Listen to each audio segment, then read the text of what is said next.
Your host is Orville Brissett, pastor, military vet, board member, and your favorite leadership coach with a sense of humor. Here, we talk real strategies for real leaders navigating change in work, in life, in love, and everything in between. Because when things get complex, we bring clarity. When life shifts, we shift stronger. So grab a seat, take a breath, and let's build legacy. One resilient move at a time. This is the Resilience Room. And this is Orville.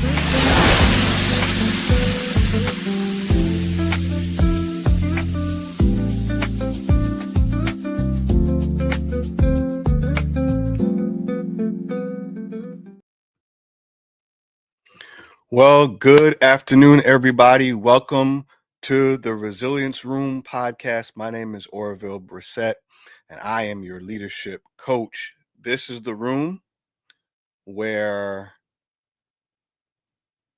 strength is built, leaders rise, and breakthrough happens. I'm so glad to be back with you guys. This week was away on vacation, doing self-care, went on a cruise, 7 days out of San Juan. It was amazing. It was marvelous.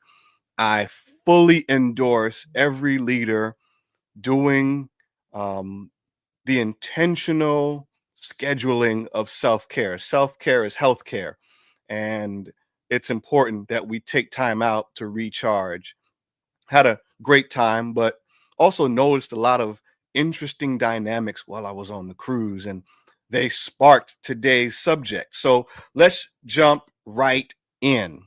Today, we're talking about narcissism and its effects on leaders, their teams, and their organizations when it comes to resilience, how narcissism can impact resilience in leaders, teams, organization.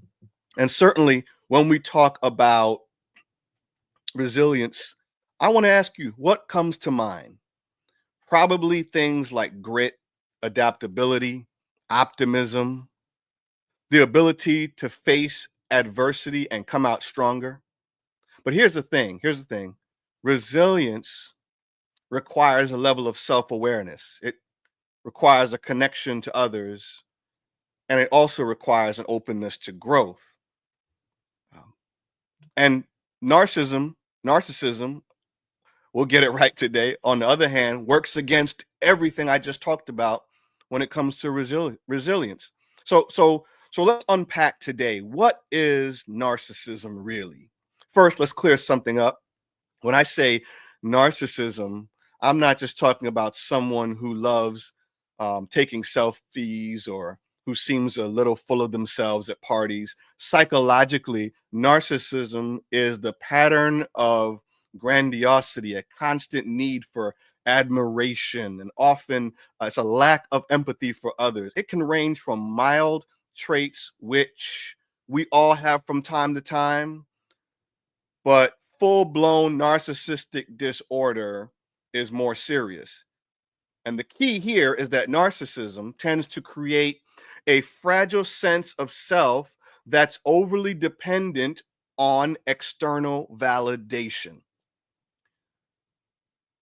Now, why does narcissism weaken resilience? What does it have to do with it? So let's connect the dots. As resilience means facing reality, it means facing that reality even when it's uncomfortable.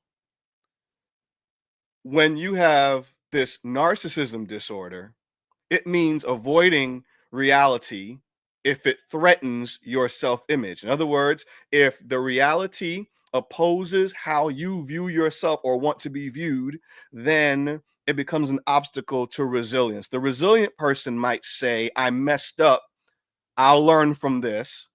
But someone with a narcissistic mindset says, I didn't mess up, other people are just wrong. And if you can't face your mistakes or challenges honestly, how can you adapt? Because resilience thrives on authentic connections.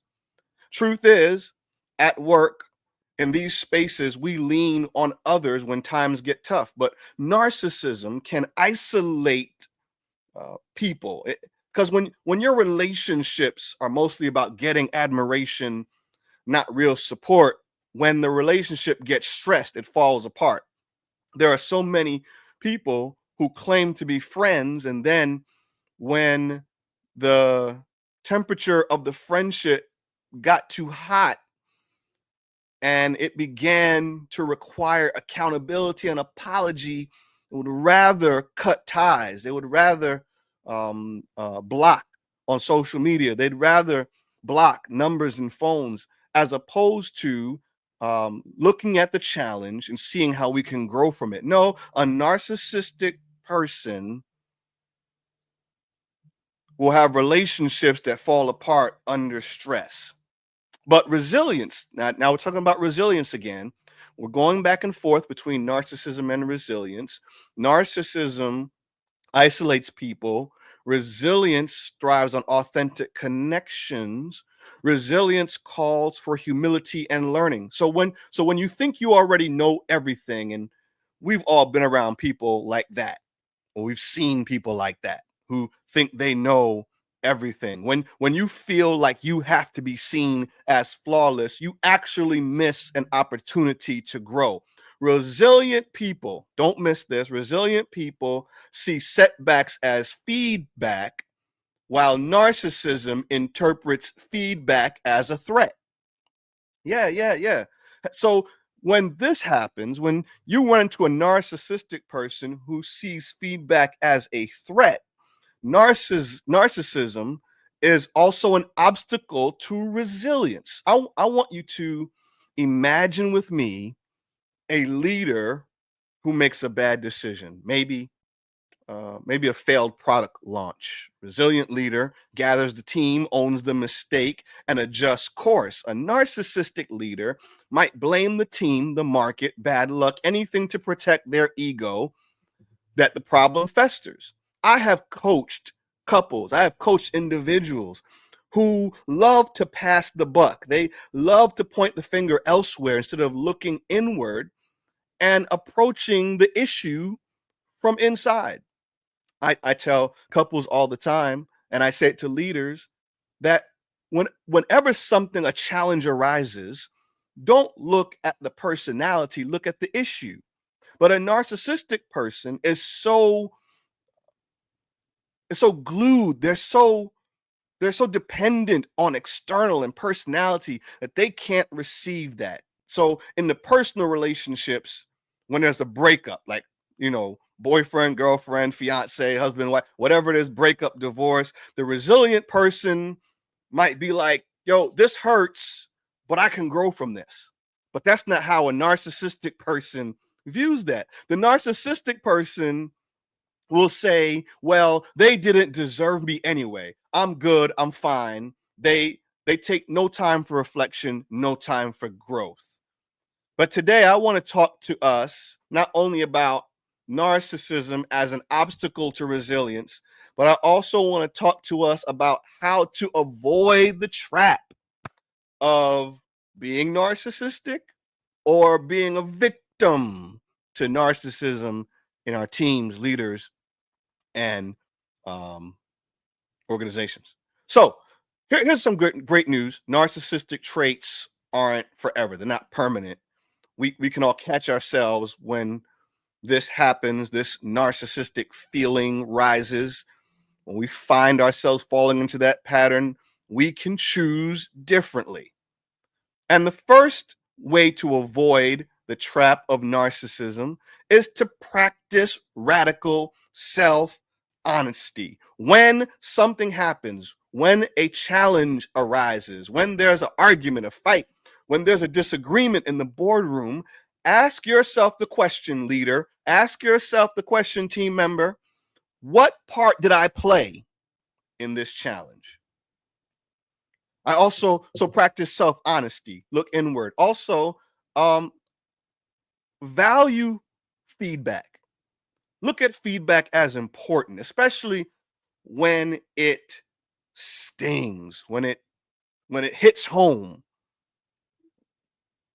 when it lives literally on the couch in your present reality. Value feedback. Take it as observation for growth. Oh, but not only do you want to practice self honesty, not only do you want to value feedback, but you also want to prioritize connection over admiration. Because real relationships are safety nets during hard time. I remember several years ago being in space with a very influential leader and businessman and clergy, well respected across both spaces. And I was asking, along with some others, what advice would you give to somebody just starting out?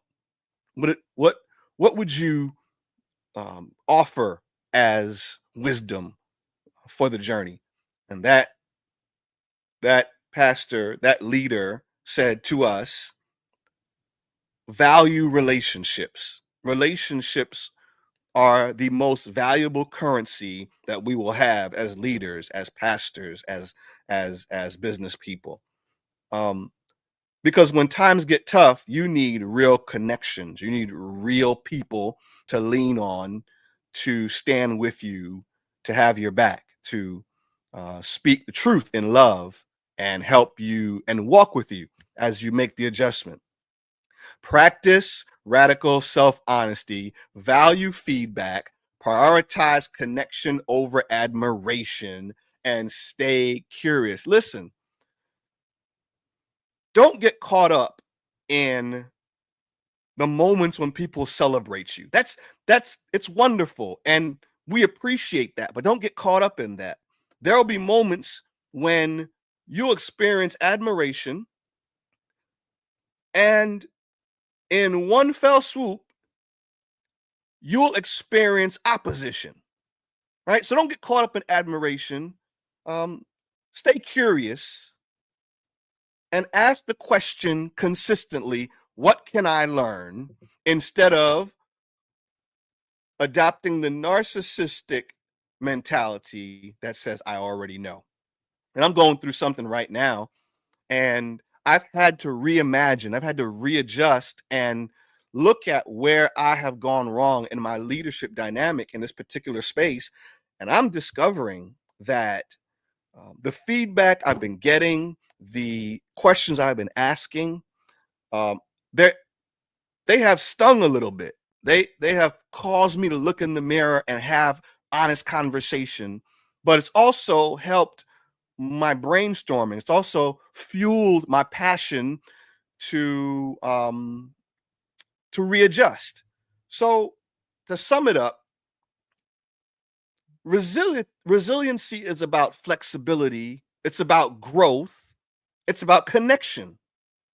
And narcissism gets in the way by keeping us rigid, defensive, and alone. But the choice is yours. Don't miss this afternoon. The choice is yours. The more we practice humility, self-awareness, and empathy, the stronger and more resilient we become. That's why those elements that I shared with you, you want to put them into practice consistently, daily, be intentional, write them on a sticky, on a post-it, and put them in a visible place. I tell the people that I coach all the time, whenever there's a strategy tip that helps, and you know you're a person that forgets things easily, put it in a visible place so that it's a constant reminder. It's constantly in your face and you're always going to grab it and go to it.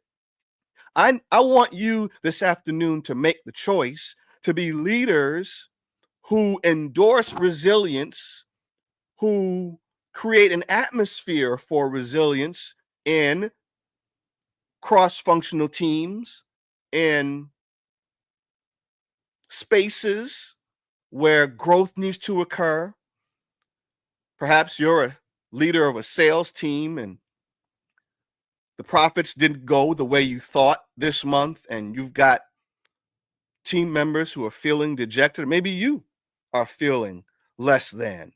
I want you today not to adopt narcissistic tendencies. Don't adopt the narcissistic mindset. I want you to tap into your resilience, tap into your connections, tap into the reality that iron sharpens iron. And there are people in your space, on your team, in your organization who have the ability to share honest reflections with you. And yes, they might sting, but they also will be avenues for success, right? So I want you today to really consider what type of leader you're going to be. One who taps into resilience, or one that's narcissistic. I want you today to identify where narcissism exists in your context and begin to put those elements into practice. If you are the person who's narcissistic, put those elements into practice. If you know somebody and you have a great relationship with them and you can have this conversation without it becoming adversarial, share that. Practice self-honesty, value feedback, value connections with people, and stay curious. I want you to be that person. All right. Thanks for tuning in today. I hope this episode resonated with you, either in this live space or if you play it back later on. I certainly would love to hear your thoughts, welcome your feedback. Leave a comment, send a message, share it with somebody who might benefit. And remember, resilience isn't about never falling down. It's about how you get back up.